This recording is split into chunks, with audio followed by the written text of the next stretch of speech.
Hello viewers, আসসালামু আলাইকুম। Router to router connect without cable. আপনি আপনার আশেপাশে থাকা যে কোনো একটা রাউটারটা আপনি কোনো রকম তার ছাড়াই কিন্তু আপনার রাউটারের সাথে কানেক্ট করতে পারবেন।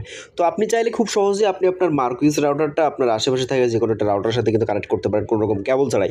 তো আজকে আমি আপনাদের দেখানোর চেষ্টা করব কীভাবে খুব সহজে আপনি আপনার মার্কুইস রাউটারটা অন্য একটা রাউটারের সাথে কানেক্ট করতে পারেন কোনো রকম কেবল ছাড়াই। তো আর দেরি না করে চলুন ভিডিওটা শুরু করা যাক। মার্কুইস রাউটার ওয়্যার ছাড়া কানেক্ট করতে আমাদের যে কোনোটা ব্রাউজারে প্রবেশ করতে হবে। তবে গুগল ক্রোমে ব্রাউজারে প্রবেশ করছে, এখানে আপনার রাউটার আইপি অ্যাড্রেসটা টাইপ করবেন, যেমন 192.168.01। তো এর রাউটার আইপি অ্যাড্রেস টাইপ করুন। অবশ্যই আপনি রাউটারটা কিন্তু রিসেট দিয়ে নেবেন। তো প্রথমে এরকম একটা ইন্টারফেস আসবে, এখান থেকে আপনার রাউটার অ্যাডমিনটা দিয়ে নেবেন, আপনার পছন্দ মতো একটা অ্যাডমিন পাসওয়ার্ড কিন্তু এখানে দিয়ে নেবেন। রাউটার প্রথমে কিন্তু রিসেট দিয়ে আপনি যখন শুরু করবেন তখন কিন্তু এরকম একটা ইন্টারফেস আসবে। তো আমি আমার রাউটারটা কিন্তু একটা অ্যাডমিন পাসওয়ার্ড দিয়ে নেব। দেওয়ার পর এখানে নিচে যে খালি ঘরটা আছে, খালি ঘরটা টিক দিয়ে কিন্তু গেট স্টার্টে ক্লিক করব। তো লেটস গেট স্টার্টে ক্লিক করার পর আমাদের কিন্তু এরকম একটা ইন্টারফেস আসবে। কিন্তু আমরা যদি একটু খেয়াল করি, এখানে কিন্তু নিচে কিন্তু আরও অপশান আছে ডাইনামিক আইপি। ডাইনামিক আইপি কিন্তু ডাইনামিক আইপি থাক, সমস্যা নাই।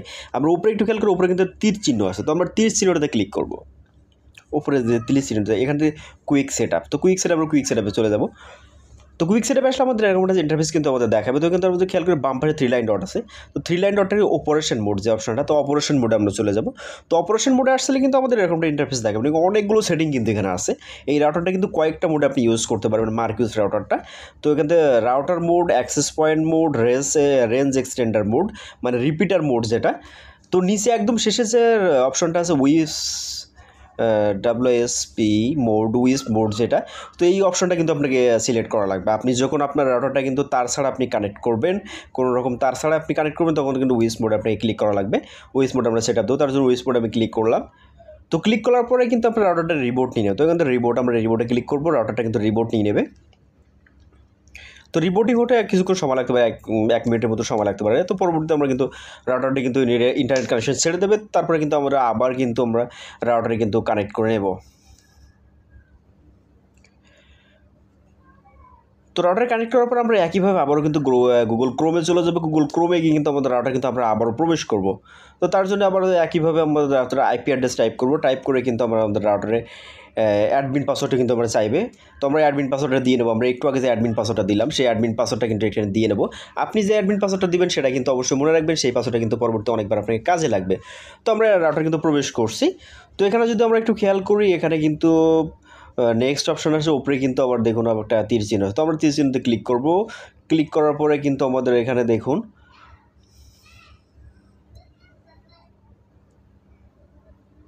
তো এখানে কিন্তু ওয়াইফাই স্ক্যানার বলে একটা অপশন আছে। নিচে অনেকগুলো অপশন আছে, তার ভিতরে প্রথমে যে অপশনটা আছে ওয়াইফাই স্ক্যানার, তো আমরা ওয়াইফাইটা স্ক্যান করব। এই ওয়াইফাইটা স্ক্যানের মাধ্যমে কিন্তু আপনার আশেপাশে যে রাউটারটা আছে, মেন যে রাউটারটা আছে, আশেপাশে যে রাউটারের সাথে আপনি কানেক্ট হতে চান, সেই রাউটারগুলো, সমস্ত রাউটার কিন্তু এগুলো কিন্তু এখানে শো করবে। তো শো করার পরে অবশ্যই আপনাকে সেই রাউটারের পাসওয়ার্ড জানতে হবে, আপনি যে রাউটারের সাথে আসলে কানেক্ট করতে চান। তো আমি কিন্তু ওয়াইফাই স্ক্যানে ক্লিক করলাম। ক্লিক করার পর কিন্তু আমাদের অনেকগুলো রাউটার কিন্তু আমার আশেপাশে যে রাউটারগুলো আছে সেই রাউটারগুলো কিন্তু এখানে শো করবে। তো আমি আমার পছন্দ, আমি যে রাউটারে কানেক্ট করবো বা আপনি যে রাউটারে কানেক্ট করবেন সেই রাউটারটা কিন্তু আপনি ক্লিক করবেন। ক্লিক করার পর কিন্তু আপনার পাসওয়ার্ড চাইবে। তো পাসওয়ার্ডটা দিলেই কিন্তু আপনার সেই রাউটারের সাথে কিন্তু আসলে এই রাউটারটা কিন্তু কানেক্ট হয়ে যাবে কোনো রকম কেবল ছাড়াই। তখন কিন্তু আপনি এই সেকেন্ডের রাউটারটা কিন্তু খুব ভালো একটা স্পিড পাবেন, কোনো রকম তার ছাড়াই কিন্তু আপনি ইউজ করতে পারবেন, কোনো রকম ঝামেলা ছাড়াই। তো আমি আমার একটা আপনাদের দেখানোর জন্য আসলে একটু টেস্ট করার জন্য একটা পাসওয়ার্ড দিয়ে নেব।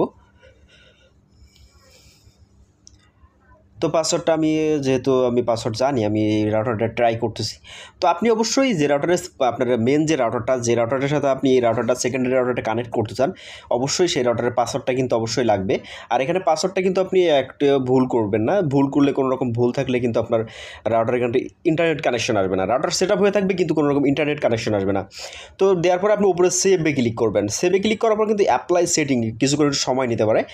অ্যাপ্লাই সেটিংয়ে কিছুক্ষণ সময় নেবে, নেওয়ার পর কিন্তু আপনার রাউটারটা কিন্তু ইন্টারনেট কানেকশন চলে আসবে। তো তারপরে আপনি কিন্তু খুব সহজে আপনার রাউটারের এসএসআইডি বা আপনার রাউটারের যে নাম আছে সেই নামটা কিন্তু আপনি চাইলে খুব সহজেই কিন্তু এখান থেকে চেঞ্জ করতে পারেন। আপনার রাউটারের পাসওয়ার্ড চেঞ্জ করতে পারেন, মানে আপনার সেকেন্ডারি রাউটার যেটা আপনি সেকেন্ডারি রাউটার যেটা আপনি তার ছাড়া কানেক্ট করছেন, সেই রাউটারটার আপনি কিন্তু নাম, পাসওয়ার্ড কিন্তু সব কিছু চেঞ্জ করতে পারবেন। তো চেঞ্জ করা হয়ে গেলে আপনি সিম্পলি ওপরে যে সেভে ক্লিক করেন, আপনার রাউটারটা কিন্তু সেভ হয়ে গেল। কোনো রকম তার ছাড়াই কিন্তু আপনি আপনার সেকেন্ডারি রাউটারটা সেট আপ করে নিলেন। তো এভাবে খুব সহজেই কিন্তু আপনি আপনার সেকেন্ডারি রাউটারটা কিন্তু সেট আপ করতে পারেন কোনো রকম প্যারা ছাড়াই, আপনার কোনো রকম কেবল ছাড়াই কিন্তু আপনি আপনার বাসায় অপ্রয়োজনীয় রাউটারটা কিন্তু আপনি সেকেন্ডারি রাউটার হিসেবে ইউজ করতে পারেন। তো ভিডিওটা ভালো লাগলে অবশ্যই লাইক কমেন্ট শেয়ার করবেন, আর আপনি যদি আমাদের চ্যানেল নতুন হয়ে থাকেন অবশ্যই চ্যানেলটি সাবস্ক্রাইব করতে ভুল করবেন না।